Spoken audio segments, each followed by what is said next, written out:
On le connaît, Abdoulaye Maïga, mais depuis peu, ses concitoyens lui ont trouvé un surnom que ses déclarations événementielles dictent désormais.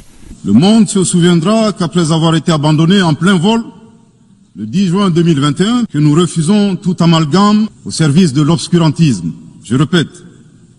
Revoilà donc Abdoulaye Maïga, auréolé du titre et grade de docteur en sécurité et défense, de général de division, désormais Premier ministre depuis ce 21 novembre 2021.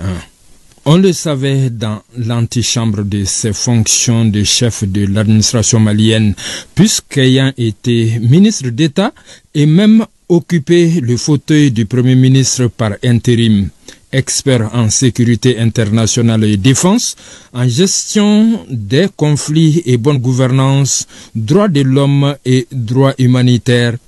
Il a la réputation de disposer d'une grande capacité dans les négociations de haut niveau, de rédaction des rapports et des correspondances.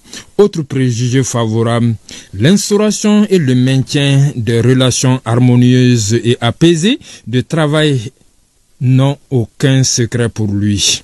Une maîtrise qui en appelle bien d'autres, celle de l'informatique dans ses composantes Microsoft Projects, Word, Excel, PowerPoint, Outlook, celle du français et de l'anglais parlé.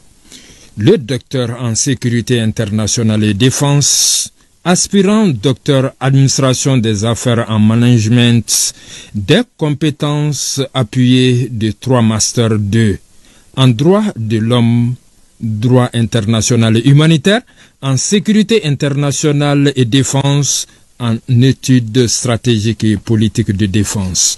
Toutes choses qui lui ont permis d'occuper des postes importants au plan national et international.